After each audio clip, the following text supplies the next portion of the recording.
Read some of the news. I read some of the Now news. I just have to start the stream so that it doesn't not start. Yeah. But we are about a minute away from starting. I was surprised there's nothing in there like about. Did we talk about Twitter's max last week? Like having only like 606,000 tweets? I don't think we did. Well, the week before that. Oh, the max, yeah. Like the limit. The limit. I thought you said max like MacBooks. Is that how they're saving money? By just letting you tweet less? Yeah, whatever. They're charging for TweetDeck now. They're gonna charge $8 a month, which is like pretty big for at least for majority of my people who work in the Intel community. Everyone uses TweetDecks to follow a bunch of different lists, and now I'm gonna have to pay $8 for it. So I'm just not gonna do it. All right. What's Hive? Whoa! Look at this guy. Does my mic work? Your mic? It does. It sounds clean like butter. Does it sound smooth good? like butter? I thought you were in a hotel room earlier. I mean, I am in a hotel room. I brought my mic with me. Oh, it's an Airbnb. It's an Airbnb, which is it's like a hotel except for it's a house. Oh, I'm actually in the air right now. Oh, wait, is it these Airbnbs I've heard about? Is it like a hotel with more rules? Yes, it's like a hotel, but you have to actually do the host taxes before you're allowed to check out. There's like a cleanup process, and you have to there's like way more work. Gotcha. Yeah, but actually the reason I'm in an Airbnb is because I can bring cats with me. Oops, can bring cats. Oh my gosh. I am before we got to kick this thing off here in a second, but I am +1 cat right now. And not only am I fulfilling the hosting, not the hosting, but the video production with Ryan out, I have Ellie Cat of Ellie Cat fame in my house currently. That's exciting. It is exciting. His cat's actually really cool. Are you really your cat sitting for Ryan? That's so absolutely funny. Yeah. We've got our 2 cats, and then Ellie's up here, and my daughter made a sign. She's stayed here before, so yeah. She's a regular. Yeah, a regular. she gets points, and now it's a party. Okay, I think we can start this thing now. Which one of you is gonna kick it off, Mr. Strand, Corey, Florida Man? I can take it. All right. John can take it. I'm about to throw to the finger then, and we can go from there. Roll that beautiful finger footage. Roll that beautiful finger footage.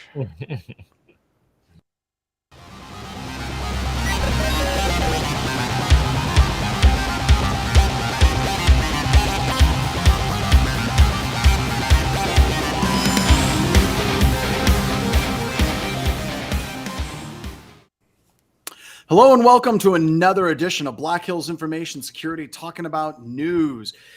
This particular edition of Talking About News is brought to you by Black Hills Information Security. As we like to say, if you think you've been hacked, call us. If you would like to prevent being hacked, we have a SOC. Call us. If you'd like to get hacked, that's kind of kinky. Call us. That's what we're actually here for. It's been a bit of time. We had the 4th of July weekend where a number of us were off. So we're kind of getting into this and it's kind of a bit rusty. But I'm told that there's actually news stories that have came up, and I've been trying to log in to Notion. So we'll be getting to those stories just briefly. But until we actually get those stories, we'll introduce you to our cast of characters. We have Alex. Hey, Alex, thank you for coming back. And hello, your Mandalorian mannequin or your Mandalorian I don't know, is it a taxidermy type thing? I don't know. No, not taxidermy. No, just the mannequin again. Yeah, just the mannequin again. Wow, that's weird. I don't know what that is, but that's not fresh. That's that's. I like how you did the sniff test instead. Yeah, of you got to see. I'm learning. I've got teenagers in the house. You should always sniff before you drink something. It's probably going to be Prime, and then all of a sudden, and you're like Logan Paul, like Minion or something like that. We also have Ian, who has an amazing green screen behind him. We have Wade through logs. We have Florida Man. Ralph is with us, and audio issues. Seriously, is your audio down? No, I don't know. I mean, you tell me. I'm audio issues. It sounds fantastic, Corey. It sounds great. Really all right, good. I'm gonna have to change my name to video issues then. Hold on. Oh, very cool. Issues. You're a little quiet. You can be a little louder. Ian, since I'm having Notion login issues, I will kick it over to you for bringing up our first story, sir. Oh, well, I'd love to do that, but I'm having the exact same issue. So why don't we just go with Why don't we I can make up some stuff. Yeah, So, okay, I have the do it. stories. Hold on, I have here's the stories. list of stories. Okay, first of all, the FBI hacked Hive, kind of a big deal. That happened. Okay. There's ransomware. The ransomware region of Eastern Europe has been busy. There's exports. There's imports. And there's some MOVEit is apps. still a thing. MOVEit, like 4 other companies have announced. Well, that they're just it's not a MOVEit it's not too, a thing. Electric Boogaloo. no, Wait, it's is not a thing. It's still a thing. They're just posting the data. Yeah, they're just they're like just telling posting the everyone that, hey, we were also affected. There's more MOVEit. There's like more MOVEit vulnerabilities. Oh, there's No, of course Like the there move is. it, move it? We're Yeah, moving They're like, on wait to a more second, we MOVEit. got more moving it. Okay. Oh, Now they're moving it. Well, I heard Klopp is one of the best pen testing companies out there. That's what they Yeah, say on their website. They So charge you after they're done. they're They're is like- supposedly a new MOVEit transfer or new vulnerability in it. Let's go to there first. Oh Take us my away, God. Wade. You probably know what What? it is. I am. Let me find it. I have. You're it the up. only one that knew about the new vulnerability. It's another Oh, I know about the new SQL. ones. It's another Yeah. SQL injection vulnerability. Yeah, but it's a different MOVEit. It's MOVEit Transfer. Yeah, it's a not MOVEit Transfer web application. There's like a bunch of different products, by the way. It's very dizzying and confusing, but yes. It's an SQL injection vulnerability. It's been identified in the MOVEit Transfer web application that could allow an unauthenticated attacker to gain unauthorized access to MOVEit Transfer's database. So hold on. So this is totally the where there's smoke, there's fire thing. Yeah, It's just like a like month when the ago, they were principler. like, "Hey, there's SQL vulnerabilities. Maybe we should check other products too." But this is a tale as old as time. Song as old as rhyme. I always go back to like the Java and the Adobe Acrobat vulnerabilities from a long time ago. It's like as soon as the hacking community understands that there's some type of vulnerability that they can go after, it's like they swarm on it, right? Like everybody is like, I wonder if there's any more SQL injection vulnerabilities in this thing, and it's game on at that point. I mean, Right. I would hope that MOVEit, as soon as they knew that they had some vulnerabilities, that they immediately hired like a bunch of really good pen testers to just field strip the hell out of their application. But I know that didn't happen. What more than likely happened is they're like, that's it, right? Are we good? We're fine. Right? Yeah. We found that vulnerability. Dev team, are we good? And the dev team's like, yeah, fine, we're good. And We're going to production. They're like, okay, how many ticks away from LastPass are we on the doomsday clock? Oh, yeah. They're like, we're two ticks away from LastPass. So keep going, I guess. Yeah, I think we're in that ballpark for sure. So what Do you think that's actually so? Seriously though, do you think people are moving away? Do you think they're like, no more MOVEit? Oh yeah, absolutely. And I think it's an easy thing to move away from, right? It's not like they're the only company. It's like when SolarWinds happened, people were like, well, that's it for SolarWinds. It's like, no, a lot of what SolarWinds does, like they're one of the only companies that do that. And it's something that's just kind of embedded into your organization at that point. With MOVEit, I think that there's lots of file transfer alternatives out there. So is this new patch, Wade, it's not in the wild, right? Or is it in the No, wild? it's not. They found it. They Okay. came up with the CVE, right? They said. So hey, this is we a did pat this, on the so- back. So they actually Oh, it is actually a moves pat them on one. the back. Well, that's good. It is. It moves them one tick away from the LastPass on the Doomsday Clock. Actually, proactively finding and fixing things. Like I think what John said is probably what happened. But Where else are there issues? Yeah, we'll it was hire the- a firm. It was the exact same kind of SQL vulnerability as the other app, so they just kind of like took the same process down the product line, right? So Now, Who that other copy-pasted SQL code injection throughout it? vulnerability, that one was released to the public. I know that Huntress found it and they did a video demonstrating it. And it seems to me like that was not a trivial SQL injection vulnerability, like something that SQL Map would find. Because if that was the case, there would have been a Metasploit module within like the evening. I can confirm that SQL Map did not find it because immediately after the exploit was not public, but customers were asking us, we tried just hitting everyone with SQL Map, and it did not really pan out. So it was a little bit more complex than that, but definitely these two exploits bear a lot of similarity, I think. I mean, These I've two done web application vulnerability assessments and or just like diving deep into a web app looking for SQLI, and a lot of times SQL map doesn't show it, right? That's kind of like the low hanging fruit. you kind of have to dive a little bit deeper. But I mean, I pulled out tons out of Burp. I mean, it's a ton of requests, but you'd be surprised what kind of comes out of there. It's kind of interesting. So. I googled like top MOVEit competitors just to see what type of like articles I get, and one of them is WinSCP. So the sell with this was that the customers weren't actually opening up like an FTP client or SCP client and then transferring files. What they were doing is they were going to that web interface that had that credential that they had given to them or some magic link or whatever, and then doing that same kind of process in the back end, right? So it was all about like the user experience more than it was like the actual protocol underneath, right? So. Yeah. But yeah, I'd be curious to see what this other one is. It's another SQL injection. I don't know. It's an unauthenticated. It's an unauthenticated SQL injection as well. Same thing as the last one. So. Yeah. So that's a good way to get your customers to patch quickly, to have ransomware gang exploit the issue. It's like I bet you now 99% of customers patch within 24 hours. Before it was probably like 50%. Yeah. So the more recent victims were Shell came out and announced, and then also Siemens Energy confirms that they were. I've been browsing the Clop ransomware site, and there's a lot, dude. Yeah. I don't think everyone's announcing, but I can read you a list. And it's just, it goes on and you just on. like pull out a guitar and just like dum dum dum, and there. It's a lot. I mean, definitely, like, we're monitoring for our customers, obviously, and there's even some of them in there, but like, it's just a ton. I mean, they hit almost everyone. It seems like anyone that was using it. And I think anybody that was using it got compromised, and I think the ransomware group just plugged in the vacuum cleaner and just started slurping up information. Which I found that kind of interesting. Is that like they're not dropping ransomware; they dropped a web shell and then just pulled information. So they're still using a bit of that ransomware model, but just soaking up all the information. Is their website on Tor? Mm-hmm. Yeah. So would you say that Corey does dark web monitoring for Black Hills? Is that service? That's exactly what I do. That's his Dude, that's my title. You didn't know I was a dark web I didn't know digger? that. No one told me. See, that is literally his job. Look at my clothes. Am I wearing other colors? No. Yeah, your background's too bright. Oh yeah, I'm gonna paint this wall black when I spend enough time on tour. You can bring the fancy mic, but you can't bring the wall light. Come on, like. That's true.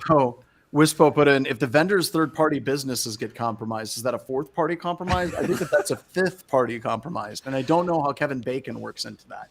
But I'm sure he does in some fashion or another. We just know everyone's compromised. That's all we know. Everyone is compromised. Yes. Everyone is hacked all the time. So speaking of being hacked, to get away from this story, because I really want to talk about this, the FBI hacked Hive. I think that this is, we've been kind of seeing the United States government, like even DOD, drifting towards a more active stance towards nation state actors, of course, for a long time, but going after ransomware groups. I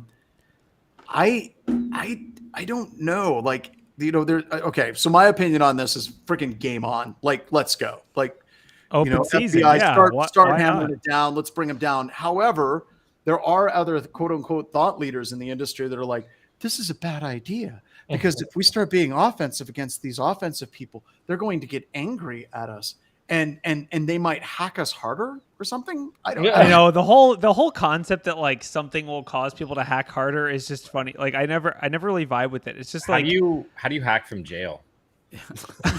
Well, that's so that's kind of a good point about this article, because they talk about how there was no arrest. There was no arrest, and it was still a win. So that's kind of. I feel like this is I feel like this is. I mean, first of all, it's really cool, good work. But I feel like also it'd be funny to just see like open season on ransomware gangs. Are they secure? I mean, some of them have bug bounties, but beyond that, like no. For a lot of the stuff that I've like in the distant past, not recently, usually a lot of hackers have incredibly like just piss poor SecOps. Like, well, it's because at the end of the day, black hats are about making profit, and as we know from some of our breach victims, if you make a lot of money and don't spend any money on security, you make even more money. until you get breached. This sounds just like, so excuse me. So are people that are securing us as like some dark ops operator for some ransomware gang is like, should we hire a security company or hire security people to protect us? I don't know. That just seems to me like that's a cost center, and I want to focus. We can do it ourselves. Profit. We can do it ourselves. And no one's going to be targeting us anyway. Like, I would love to see like a side-by-side commercial of a CEO for a major corporation saying the exact same shit about not securing their stuff as like somebody that's running a ransomware gang, right? You know, oh, if it ain't broke, don't fix it. You know, just kind of running with the it. question I have is, would this spur a new industry of hackback organizations? Yeah. Can we be part of that industry? Yeah, I was going to say, what do you mean a new industry?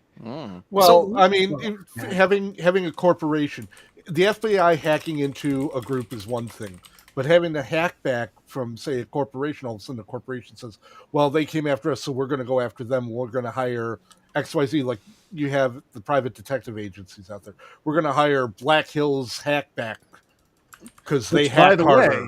If you do happen to need a hack back against an organization, no, we don't. I mean, we talked about it a little bit on the show, but did you guys look at what happened with the Uber hackers? They like tracked him, they doxed him, tracked him down, went to their house and made him sign legal papers. That's about as hack back as you can get. That's like some Breaking Bad stuff. It's like, find who they are. Yeah. Figure out, go to their house at 8 p.m. and say, oh, it's a nice family you got there. Here's a legal document you should really sign. I just think it's interesting because, the U.S. government typically on their hack back approach, they send some drones over and take some people out in other countries, right? That's like our physical kinetic way of like putting people out, right? Yeah. I don't know if this has happened recently. It could have. Who knows? But that's kind of a different take than what we have here with some of these like ransomware groups, right? Like, do you think, hold on, here's the open question. Do you think they would be more concerned if their like buddy got like, a drone strike? But typically the reason why it's not happening, I think, this is my personal opinion, is because they're in Russia. So I would be concerned with whoever's doing the hacking back receiving an escalation of let's move away from the kinetic stuff, right? Okay. Let's stick with cybercrime. Well, because I was going to say that on the kinetic stuff, the reason they don't do it is because there's probably U.S. nationals, there's probably Cuban, these are decentralized organizations. Like maybe they are state sponsored in some way, but dude, these ransomware groups are huge and anyone can join. Like, they have developers probably from the U.S., they probably have developers from other NATO countries. They can't just go drone striking everyone. No, I know, but they can just go arrest someone in the United States, right? Like the same. Maybe, but I think the other thing that's cool is like they did provide the keys to everyone. Yeah, including if you lived in Russia and you got hit by this gang, you still got a key from the FBI. So it's like interesting in that it took away some of the venom from these attacks. Like it just has to be very demotivating that the FBI got access to that remote admin panel, and they were seeing like as soon as things were posted, the FBI was reaching out being like, hey, would you like to have a key to decrypt it? So it took away a lot of the venom. They did talk about in the article that you still had to deal with keeping stuff from being leaked, so there's still that part of the venom that's there. But yeah, it works really well as a demotivator where you go, okay, the hacking group went through all the trouble of compromising an industry just to have it, show up on their feed, and immediately the victim has a key offer to them. For sure. And I've said this on the show before, but like the hacker's worst enemy is other hackers. It's kind of like by sowing dissent within these groups of like, who do you trust? Are you FBI? You have to say no if you're FBI, right? That gets into psyops at that point, right? Which is still a type of hacking back. And I think that the CISSP in me, who's really not doing all that well, to be perfectly honest with you, he's like, well, according to legalities and all of these things, you should never engage in hacking back because hacking back is bad, striking back is bad. And I do believe that intellectually, right? Like I look at it and it's like, yeah, you really shouldn't be striking back and hacking back against the attackers because of collateral damage, escalation, all of these different things. But there's a little part of me that when you do hear about these organizations hacking each other, when you see the FBI actually doing this, when you have the Uber thing that goes out, right? That part of me, and Google years ago with, oh my God, I can't remember the name of the group. This was the Aurora exploit a long time ago. It was the Chinese. And when you see that actually happen, you really, like, there's part of me that's like, yes, God damn it, let's go. Because we do need people to start looking at cybercrime as a risky endeavor, right? Like if you talk about, somebody had mentioned they're in Russia and things like that. If you're in Russia, you're in China, and you're hacking for the government or hacking for organized crime, the overall risk to you is incredibly low. It's a great way to make lots of money. It's relatively easy to do. You don't have to work out in the sun with a shovel, digging holes and things like that. But there's very little risk with it. But God, if we could just get the perception of the risk to be a little bit higher, like broken windows, Jerry Bantham, Panopticon, those types of things, that would change things dramatically. So like I said, I'm of these two minds, right? There's the one that, if somebody comes to BHIS, which they have in the past, like other nation states are like, hey, we want you to help us find all of the criminals in our country. And criminals are synonymous with gay people and they tend to kill them. It's like, that's freaking terrifying. No, I'm not going to do that, you evil bastard.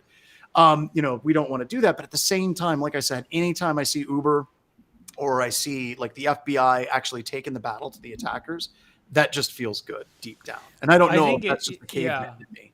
I mean, I think it'd be funny. Obviously, it's not illegal if the FBI does it. We found that out a lot. But basically, I think it'd be really funny if like you could get authorization. I will say, if a customer came to us asking that, I would just tell them it's a huge waste of resources, because that's truthfully, like, that's what it is. You're going to spend tons of resources trying to get your data deleted, and it's on a copy of some dude. No, like, usually whenever I've had companies come to us, like companies, not nation states, the company is not interested in getting their data back. The company is absolutely not interested in setting things right. They're only interested in revenge. It's like the bank in Southeast Asia that's like, we need help tracking these attackers down. And they're like, are you going to work with Interpol? Like, what's the law enforcement agency? And they're like, no, we're going to take care of it. That's where they're coming from. So how do I get my license? Like, it's like open season, right? Like back in the Wild West, it'd be like, wanted, dead or alive. Yeah, Hive 007. ransomware. He's got a license to hack, and he's got a license to exfiltrate. Yeah, I don't know. I mean, like, I do want to bring up one piece, and it's kind of a little bit of a go back in that when we talk about hacking back, this was years ago. This was 2018, 2017. I was talking to somebody from the digital warfare college right at West Point. Not the friend maybe we're thinking of, John, but somebody else. And they had actually ran a tabletop exercise that went and did a hack back, and they walked the people through doing it.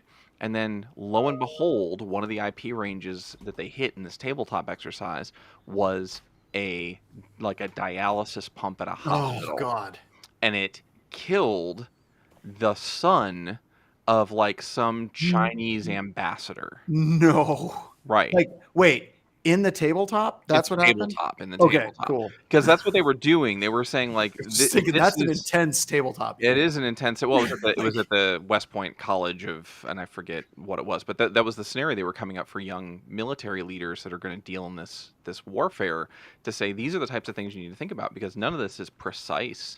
You can't drop a smart bomb on. So I guess we could. I mean, USA, but yeah. America, yeah.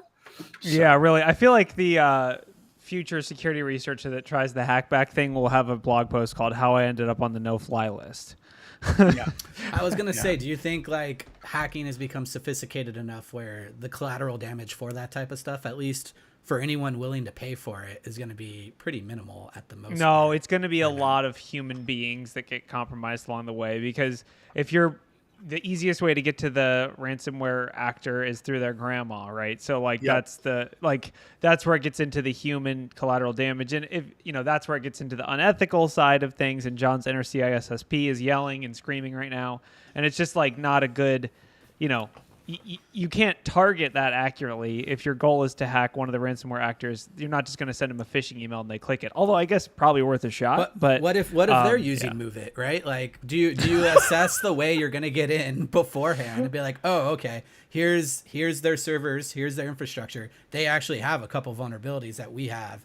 Boom. I would think there's going to be a collateral damage estimate. Yeah, but we can't attribute. That's the thing. Yeah. We can never attribute. Like, how do you confirm that this is actually the Hive ransomware group's MOVEit and not just a compromise compromise? That gets into the PSYOPs. Like the PSYOP side of it is something that I love, right? The idea of breaking into a ransomware group, like one person's email and then sending an email to somebody else saying, hey, you know what, we should knock off the guy that's running things, and just letting chaos ensue. And that's what they did, right? Too. I mean, basically, and more steps than that, but so it's just ransomware with more steps. Is that what we're saying? It's just ransomware with more steps. I mean, if you seize hardware, that seems like really aggressive ransomware. Like, you can't get your servers back unless I send you the server, not the key.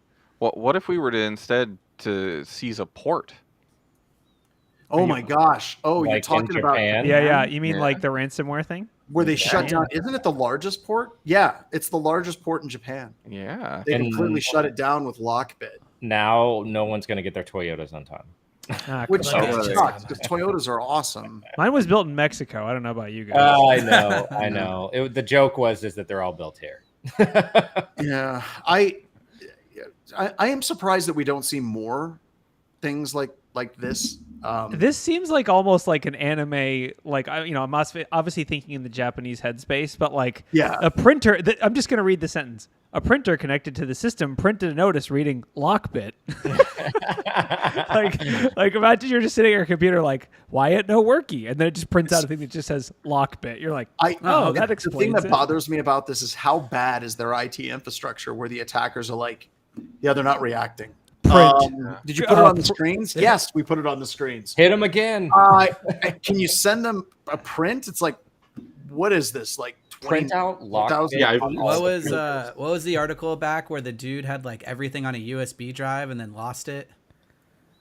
Like he had like all of the finances for a single city on a USB drive. Every single crypto story. Yeah, and that's true. But then there was the guy who was in charge of cybersecurity who didn't use a computer. Like he'd never used a computer before. That was Japan. That was Japan. Yeah, that was well. Japan.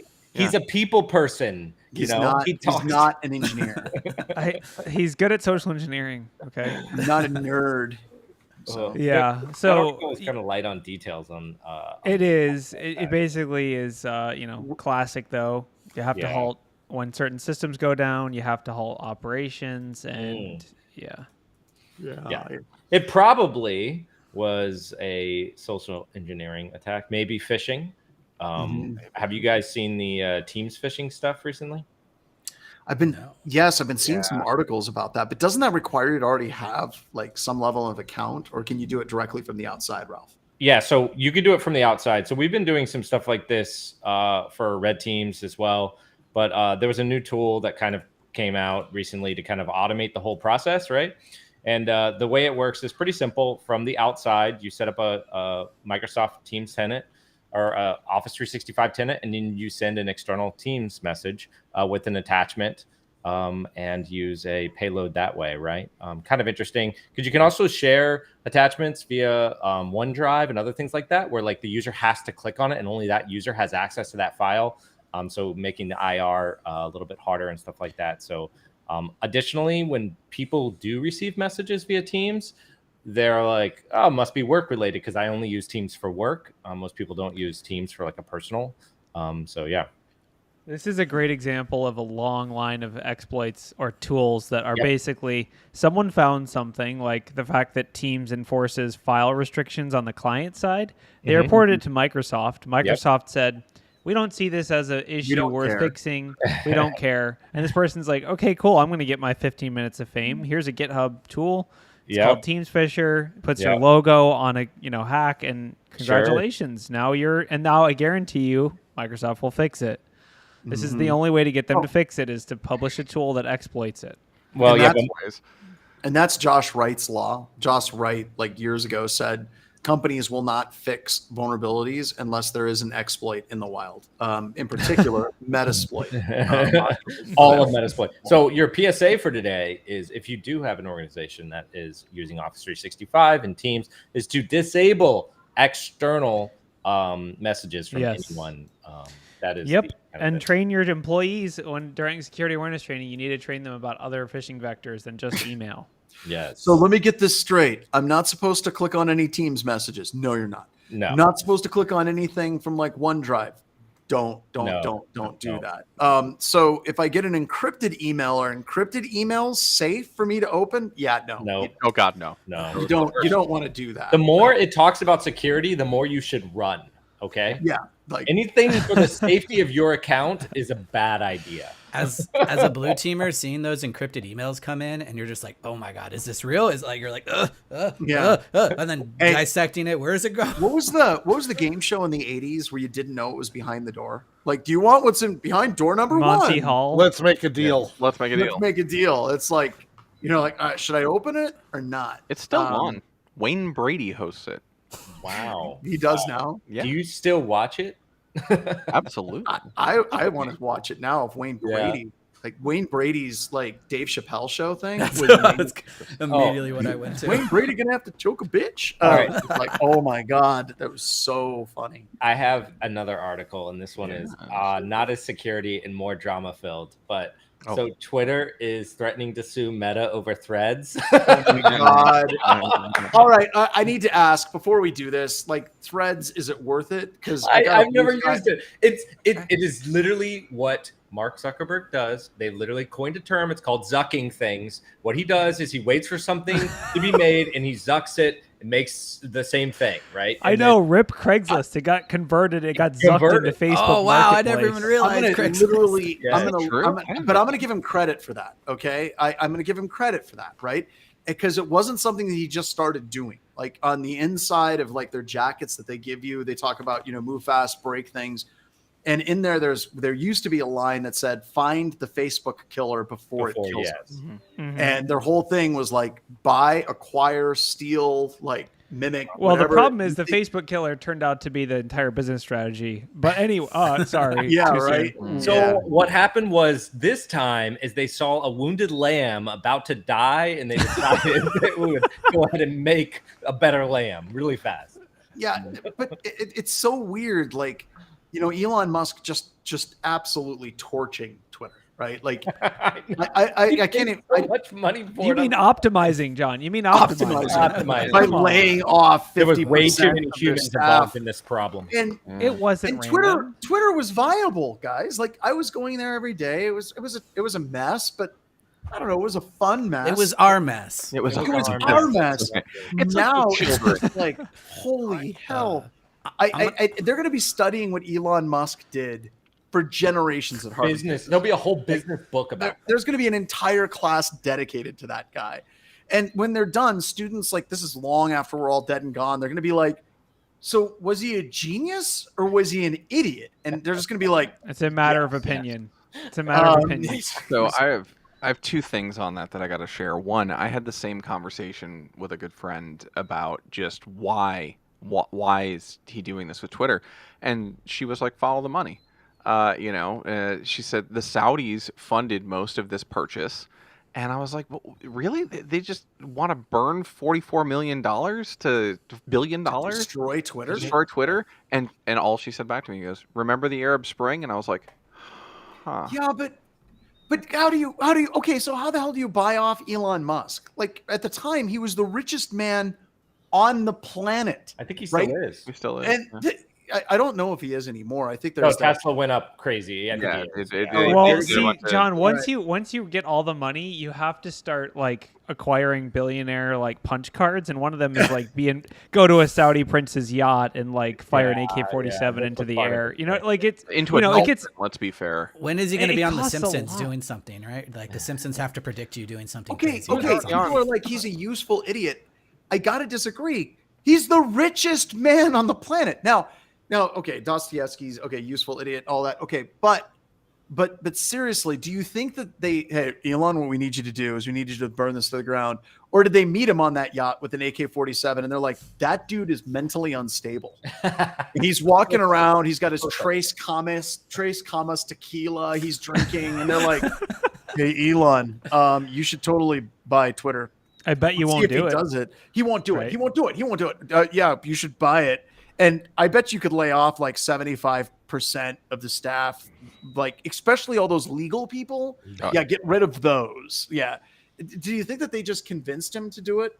And he thinks it's his idea? I think you just run out of things to do as a billionaire, and like buying and like turning an entire zeitgeist company into a dumpster fire. Like that's next level. Like how many people get the chance to do that? No, I know, right? There you go. Punch the guy is I think that they called him up and they're like, Elon, if you do this, we'll make your daddy love you. And that's the only thing he never got. Wow. Okay, so wait. Okay. John's left turn. Okay, well, kind of not really left turn. Continuing over that little speed bump. So Elon Musk should watch who he threatens, because I heard that Twitter got hit with a $90 million legal fee. Oh my God. Yeah. Like, the funniest thing is a former Twitter director saw the bill and responded, "Oh my freaking God, court documents show." Oh. So Twitter's already suing their last law firm over the $90 million in legal fees they incurred. So maybe he should watch out who he sues at this point. Yeah. At this point, he should just like quietly go away, like for a while, like go to a mountain retreat, like go hang out with Jack somewhere and just not talk to people for a long time. I don't think he's capable of doing that. I think he needs the attention. I really do. And kind of going back to your point about the, did they convince him to do this? No. I think they just pointed him in the direction. And it really, your useful idiot, it said it all. It's like they said, "Oh, well, yeah, we'll fund that if you want to do it." And everyone went back like, "Is he really going to wreck the thing that we hated?" Cool. All right. Yeah. Neat. But I did want to go back to one thing before we go too far into this, because I said there was two things when you asked about threads. Yeah, you got the first one. Yeah, threads. It is going to crush Twitter. I have no doubt in my mind. You can mark me down on that, because it will. It absolutely will, because all the big corporations literally are already bought into the advertising on metrics, Instagram, the whole meta, all of it for Instagram and Facebook. And now they're saying now you can have Twitter too, and all your tools are still there, all your stuff's still there. You're going to see all the news agencies get there. And I think Corey said as well, or maybe it was Ralph, or on the zucking things. That's been common in business forever. You go through, whether it be technology or whatnot. So Ford makes a car, and then suddenly there's other car companies, that say, "Oh, well, we're going to do it differently or better or whatever." Imitation is always there. So they're just the 900-pound gorilla imitating. Yeah. So the thing is with this, and especially from like this big social media thing or like a competitor for Twitter, is that it requires you to be a big enough, right? You have to be a big enough gorilla to actually come onto the stage, right? And because what happened is that this happened with Reddit recently too. Everyone was like, "All right, where do we go? I'm upset with Reddit. They're treating us bad." And they're like, "All right, we can go to this other decentralized thing." And then they're like, "All right, let's all go over there." And then it just shuts down because that thing was just like one dude, right? But, and then, but I look at this as different, and I think Tony Hunt. I think we need to highlight his comment. He said Meta's ad infrastructure is 100 times bigger than Twitter's. Yeah, they have the entire infrastructure to get that ad revenue and pull it in right away. But seriously, with Zuckerberg and zucking this, right? Elon's doing this, and I seriously think that Elon had an attitude of like, "What are you going to do? Are you going to go to Mastodon?" And Mastodon was kind of fun, and Blue Sky I think is really cool. And the whole time I can just see Zuckerberg and his team like, do they not know that we could like recreate that in a weekend? Like seriously. Oh my God. He just laid off a whole bunch of people and we can hire them. We can hire those people. That'd be a great idea. Right? Okay. Yeah, I wonder if there's any data out there on that. Oh no, they're suing them in this lawsuit. They're suing them for doing that. But that lawsuit, can you imagine it going to court and then Elon Musk's tweet says, "I am sure that they will be fantastic assets to another company." I mean, are they still doing a cage fight? No, I don't know. Is that mom called it off? This gets even to another article that I saw where they brought up a dick measuring contest Literally. I wish I was kidding. Yeah. Dude, I don't even want to go look for it. I It's saw, not worth my I time. saw that. Yeah. It's not worth my time. No, really? Yeah. Like, Yes. I want to go Why back did away why from did that 'cause Silicon Valley end? Does anybody think that Silicon Valley ended too soon? Like, Oh, God. no, that's probably why they ended, because they saw the writing on the wall. They're like, it's I like was gonna say, the truth editors is at the stranger Onion. than fiction. Yeah, they're Yeah. like, we can't make Onion articles anymore. Yeah. Like we just No. Like, better. it's so funny. I mean, I basically like it's. I love that, like, when you get to billionaire status, like, the only thing left to do is just, like, mess around with and try to one-up other billionaires. That's all there is to do. It's That's like, it. oh, you have a 455-foot yacht? Well, I just commissioned a 456-foot yacht. Like, it's seriously, like, it's like third grade. It's like, my dog's bigger than your dog, and your dad can beat up my dad. Like, it's like, what? I don't get it. I don't know. Let's switch on. Speaking of zucking, we got to get on something technical, right? Because we could just talk about IT. Yeah, I'm sorry to So do. we got it. Let's talk about the company that zucked before Zuckerberg zucked, Cisco. Cisco warns of a bug that lets attackers break traffic encryption, and this looks like a pretty bad vulnerability. They're like, there is no patch, there's no active exploitation, any of these things that are out there. And there's two things about this that really stood up to me, and I want to talk about the first thing, right? To find out if CloudSec's encryption is being used across the ACI suite, you need to go to Infrastructure, Site Connectivity, Configure, Sites, Site Name, Inter-Site Connectivity on the Cisco Nexus Dashboard, Orchestrator, NDO, and check if CloudSec encryption is marked enabled. That sentence just Does it screams. trigger something in you? Does it trigger something you? deep in me. Well, I've got to click through 9 different menus to get No, to the ASDM, wasn't is that so the easy to thing? use. Get out. Wasn't that the thing back in like 1995, 96? My Click Cisco through 20 CCMP things call. just to get to one thing. Yeah. But So wait, that was the okay, so Microsoft thing, right? Okay, so organizations have estimated that figuring out whether this enabled will cost approximately $1 billion. Honestly, they need a certified professional to come in and do it, in which they do. They have to hire these people to come in and By figure the this way, out. if you want to hire a company to do incredibly stupid things like click through menus, please contact Optiv. Damn. Shots. By the way, fired. nothing but respect Oh my for a lot of gosh. people. All right. Wow. I could have No, done no, John, you've got the wrong person in the crosshairs. You mean contact, it's Facebook pen testing? We're gonna get zucked. We got to watch out. We're gonna get zucked. We're gonna get zucked. It's gonna be like, Hey, I got invited to another blog. I'll be right back. What would it be called if Facebook got into pen testing? I don't know, but we'll get zucked eventually. Oh God, please no. I can't wait, like totally unrelated to that last comment. I can't wait until like 20 years afterwards where I can start talking about some of the crazy stuff I did a long time ago.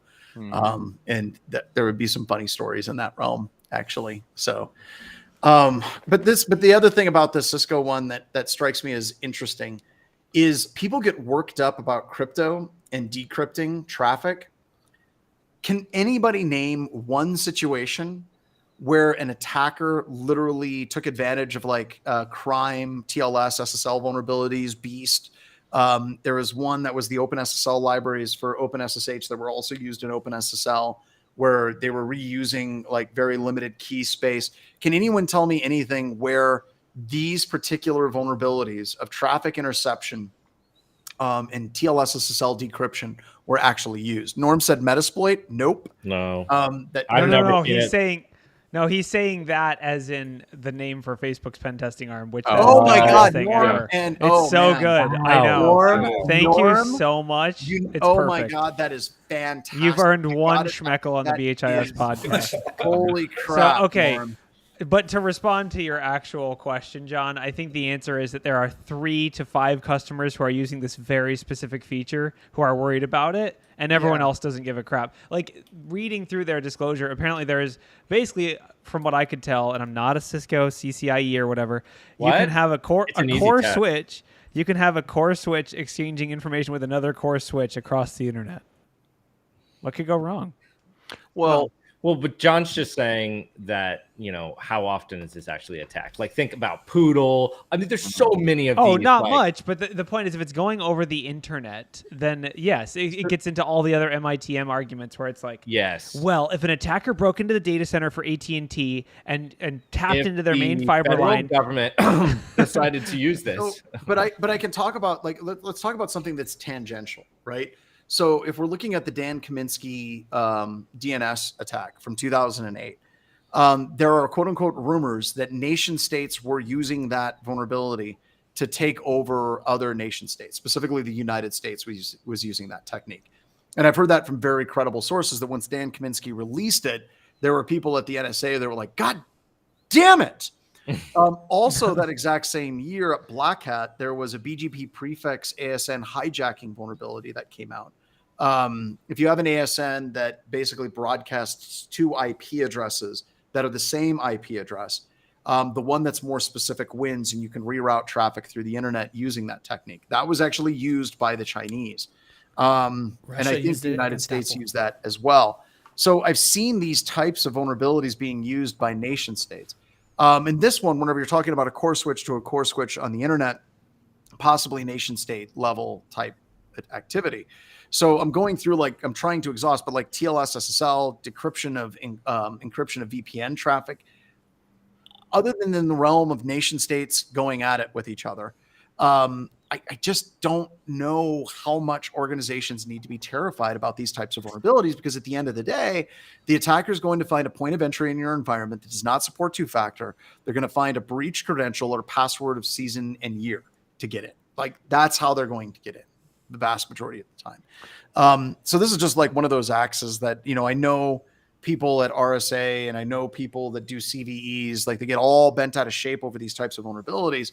But I don't know how applicable it is to day-to-day security ops. Like, patch your shit when a patch comes out, and you're going to be fine. Just don't. The crazy thing about this is there is no patch. That probably tells you how few people are using it. But they're just like, nah, just uncheck that checkbox and you're good to go.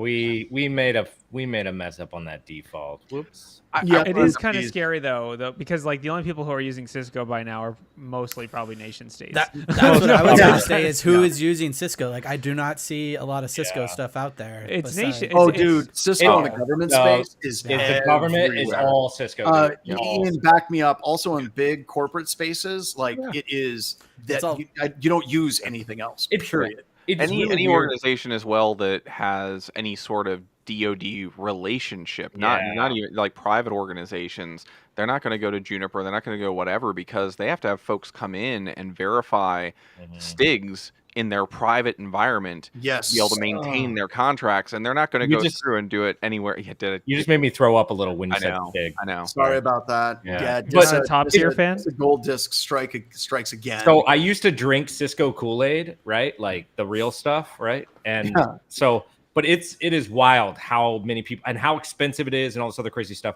The other wild thing is how many features are inside of Cisco as like a product that were made for like one government customer because they asked for it. Yes. Right? And that's probably what dude, I've been on the other side of the conversations. Well, that's even what I was gonna say. Did we lose John? Oh, we lost John. There he is. I'm back. No, that's what I was going to say about this. I wanted to put my tinfoil hat on, because it's like, okay, there's this limited set of groups, and they happen to be the NSA and their data centers in Utah.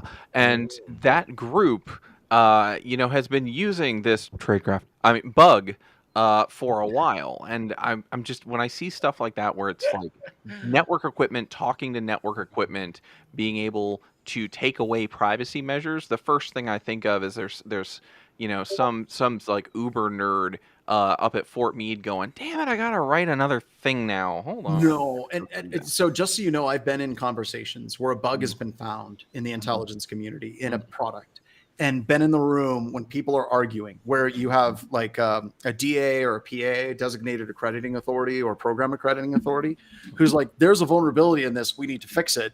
And then there's somebody else on the collection or the analyst side who's like, no, we need to use this against our adversaries, and they duke it out. Like it's seriously a conversation of, but I need to make sure our systems are secure. And they're like, but we could also use it against the Russians. And they go back and forth. So think about that. Like, the NSA has to secure their stuff, and they also are finding vulnerabilities in this stuff. So I just love those because it's awesome just to sit back and be like, this whole conversation is not my problem, because at the end you've got to do something about it, and they're going to tell you what to do, and that's that. So, okay, I want to bring something back full circle, because you know how we speculated about how hacking groups are not very secure. So the LetMeSpy compromise, basically a hacker broke into a phone spyware app company and stole the data breached the data breach app. Is this like hacking group or what? Please pronounce the security blog that found it. It's like third paragraph down. No. It's the Polish security blog that first reported the breach. Where is it? On the screen. Oh yeah, it's Nimbus. No, I just butchered. Oh that. Scroll down a little bit. Scroll down a little. It's a Polish security blog. We're gonna. Niba's picnic. Hold on. There you go. Let me Google Translate Niba's picnic. Oh wait, let me Niba's translate picnic. it. It didn't translate. No translate. Basically, we need John. John's okay. in Poland right now learning Polish. He would come in and pronounce it for us. So LetMeSpy was a phone monitoring app that is marked for parental control or employee monitoring. What a great name, by the way. LetMeSpy. LetMeSpy. I honestly, I like that they don't beat around the bush. They're just like, yeah, we're LetMeSpy. It is. It's what's on the can is what it is. Right. It's not like something like safe wrap or something. It's like, it's a very professional product. It's LMS. Okay. Also known as stalkerware. These kinds of phone monitoring apps are planted by spouses or domestic partners without their knowledge or consent. And basically, I just think it's funny, like, that someone went and breached the developer of a creepy app. Have you ever heard the term spouseware before this article? No, but that sounds so sad. I had never heard. I was like, it's actually got a name. Yeah. Like, can you buy products called spouseware? Here, hold on. Well, Google John, spouseware. No, but there's got to be Google ads with it, right? So I'm gonna. Holy crap! There's actually a company called Spouseware. Yeah, it's spouseware.net. If your spouse does this to you, you need to be ex-spouseware. So I got to look at their marketing. Sorry, I'm clicking on this link. You guys go. I'm diving deep. Just give me a second. No, I'm going to share something. It's not in our news, but if you are the person who is hearing this for the first time and going, I've never heard of spouseware before, I highly recommend you go and look at Eva Galprin's work, Eva Side, over at the EFF. She does so good. She's been bringing spouseware and that kind of stuff into EFF projects. It's kind of a core passion of hers. And she's actually going to be at the Securing Sexuality Conference in Chicago, where they're starting up. Our friends Stephanie and Wolf Gorlich, they're up there starting this conference of where relationships and sexuality and whatnot and technology blend and how we secure it. So this is a real thing. Can we talk about? Want to point out really quick. Hold on. I went to spouseware.net. Wow. And right at the top, they say they were featured on BBC, Forbes, and Yahoo. If you go to BBC, Stalkerware, the software that spies on your partner, it is not a flattering article. But all press is good press, John. It is not a good. They talked about how malicious we are. We're the best. That, like, literally for months, these incidents built up, turning an abusive marriage into a nightmare that came to a chilling conclusion after a Halloween family trip. This is what they're advertising. Yeah. Like, yes, that's what they're going for. Would you like to turn your marriage into a nightmare? And then Forbes says, meet the cowboys of creepware, selling your government-grade surveillance on your phone for your spouse. So they're literally like, hey, these are articles that talk about who we are, and they call us creeps. And my God. Can you imagine how frustrating it would be if someone installed this on your phone, and not only is that just so incredibly invasive, but then the company also got breached. So not only is the data already accessible to your spouse or your ex-spouse or whatever, but it's also accessible to like everyone, the public internet, like location data was stolen. Mostly Corey. Oh my God. Okay, so creepy story. So years ago when I was teaching, I was in Vegas, and I was teaching a room, one of the big rooms, about 100 people. And there was this one guy from a foreign country who was not from America, and he kept calling me over and, hey, check this out. And he would show me like him hacking into something. And he's like, I have permission. It's okay. And I'm like, this is weird. This is very strange. And during one of the labs, I'm walking around the room and he has like this poison ivy dashboard set up where he literally has hundreds of computer systems and he's clicking through the webcams on every single one of these systems. Like he's just going through and clicking on the webcams. And I come up behind him and I'm like, what is that? Are those work computers? Because he would click through them and they were not office spaces. They were not cubicles. So this guy worked for an ISP in a foreign country. And he was literally doing DNS hijacking, dropping malware on all these different systems. And he looks at me and he goes, no, I don't have permission for these computer systems, but don't worry. I'm not doing anything evil with them. I'm a legitimate white hat hacker. And I'm like, you are literally hacking hundreds of computer systems and violating the privacy of all of these people. And it's just, we ended up kicking him out of the class. The FBI had to get involved. It was ugly. But I kind of feel like that same type of vibe, right? Like LetMeSpy has access. What was it? 250,000? What was the total? Yeah, something like that. But I mean, but it's like, I have really like a parental question. Go ahead, Mike. This is just really an extension of the devices that they used to use for tracking people in their cars. And I know this from a former friend that actually did this to his wife. They were in the middle of a divorce. It was a messy situation overall. But he called me up one day. He's like, yeah, I got this tracking device on her and I can track it on the web, but I want to follow her. Could you go ahead and go to this website and give me directions? I went, no, that's unethical. Yeah. Well, this sort of stuff was originally just actual like discs or something that they would slip onto a car to be able to track somebody before the GPS inside the phone. And Mike, the other thing I think that we need to talk about, you said it was unethical, which I think is interesting. You didn't say it was illegal. No. And the reason why I'm guessing you didn't say that, and this gets really creepy, if you're in the middle of a divorce and you put that on a spouse's computer system, in many states, that's not considered illegal. Yeah. Legality of it, I'm not a lawyer, so I will not say illegal. Hell, I'm not a lawyer, I'll tell you, whatever. Me going ahead and doing something like that, though, I don't completely care. against my ethics. No, it's completely against the ethics. And I think that that's what's really super creepy about it, right? It is legal for people to install this crap on a spouse's computer system because it's considered shared property in many states. It is unfreaking believable. And this is one of those things crazy. Ian was talking about Eva. Eva's been doing a lot of work on trying to get these types of laws overturned. So you can say, I have a computer. I may be married, but this is my computer and I have a right to privacy on this type of thing. But it's really, really creepy. I've had like private eyes and attorneys contact BHIS to do the same thing, just like you get asked, Mike. And they're always like, well, it's legal. Technically, he owns that computer, so you're not breaking any laws if we load spyware on it. It's like, oh my God, just please get out. How do you feel about parents doing this to kids?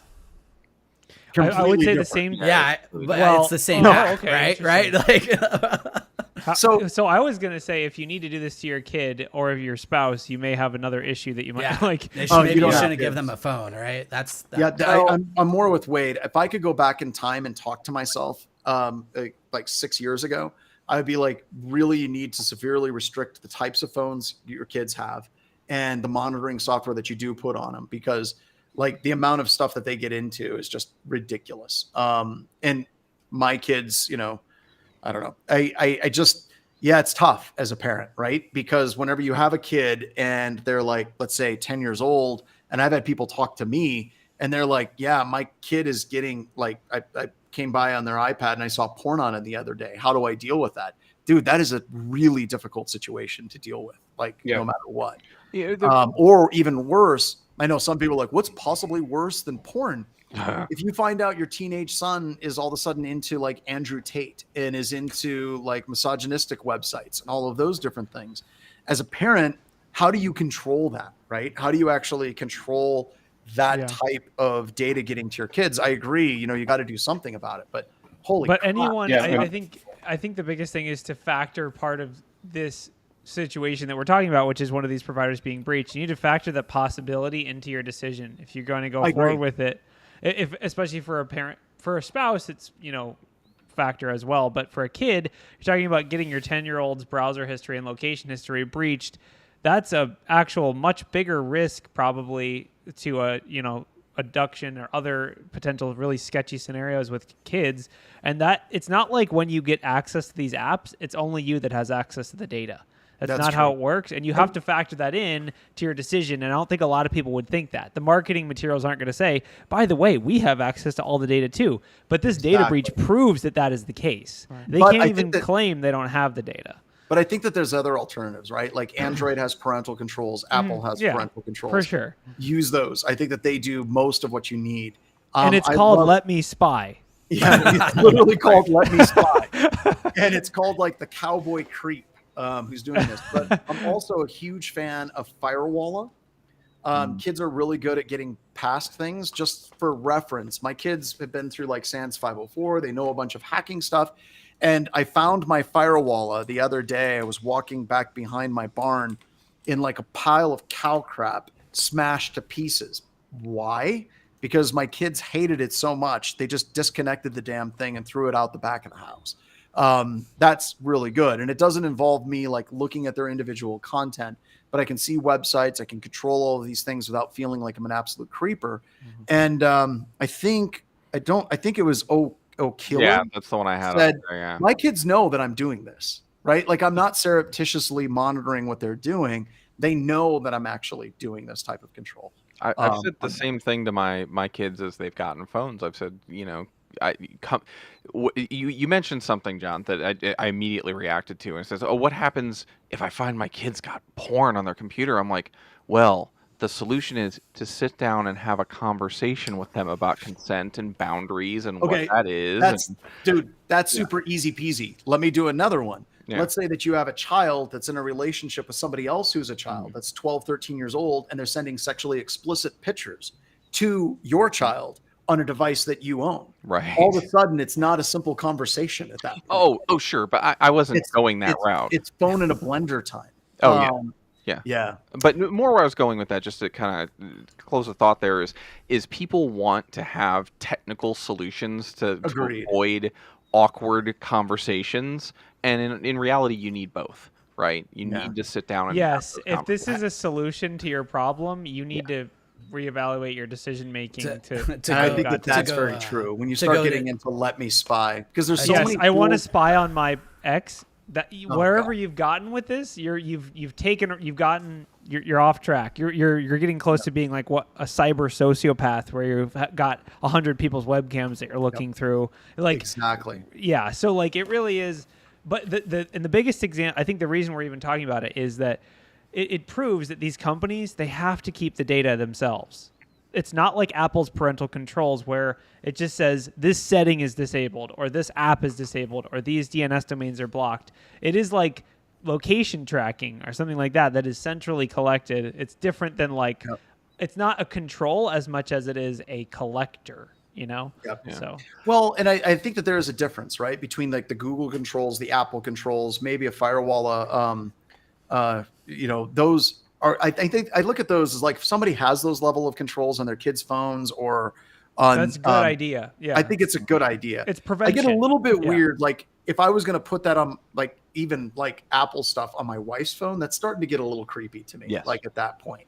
But yeah, as soon as you're like, I want to see every text message, I want to see every image, I want to see all, like you're moving into creep territory, whether or not you're a parent or a spouse or anything. There's definitely there's orders of magnitude of creepiness between these things. I set up a pie hole on my home network, right? And watching all the DNS traffic, and then immediately turned it off and realized I probably shouldn't be watching my roommate's DNS traffic. Right? Well, no, you should. What you should do. Okay, here's the simple solution, and this has been a thing since the beginning of time. You do it. You put the preventions in place, but you disable logging. It's that simple. It's that simple. You see my username? You Like, don't log. You don't log it, because if you don't log it, not only are you not liable for it, but you also don't get to see it, and someone can't breach it, by the way. If someone figures out a pie hole 0 day, they can't steal all your DNS block logs and see all your weird porn sites. So that's the solution. What if I think that's a great solution, but I also think self-control is part of it too. It's like Wade, I like same thing, right? Somebody's like, hey, my computer's not working. Can you look at it? I really don't want to. I don't want to touch your computer. I don't want to look at anything. I know. Don't. I worked in IT for long enough to know I don't want to see it. Yeah. Start scanning a hidden folder, and you're like, wait a second. All right. Homework is 2 terabytes. App that's using all this bandwidth over here. Oh my God, it's Tor. What is this? Oh my God. Yeah, no. I do want to say a good situation. If you do see your children looking at this, like, I will admit, I've had a computer my entire life. My dad sat me down and showed me how to clear my browser history and said, you get how it works? And I said, yeah. And he's like, all right. Dad's a good man. Dad's a good dude. Dad's a good man. Good dude. I like I said, I've literally had parents come to me and they're literally like, I have like my kid's computer, my kid's iPad is riddled with naked pictures of them with another teenager. That's a much more difficult problem. And the only thing I tell them is like, you need to talk to your kid. You need to get this under control. And I want you to know that you are violating a ton of laws because that is your device and there's child pornography on it. And there's really no clean way to deal with some of that crap. Yeah. It's just tough, right? So quick, throw in a fun ending before, because that was a rough ending. A fun ending? I don't know if that wasn't very fun. No, that wasn't very fun. Once again, thank you for coming and helping us document the downfall of humanity through the lens of IT security. We appreciate it, and we will see you next week in BHIS talking about news. Thank you everybody for joining. Bye everyone. All right, I gotta pull the finger out. There we go.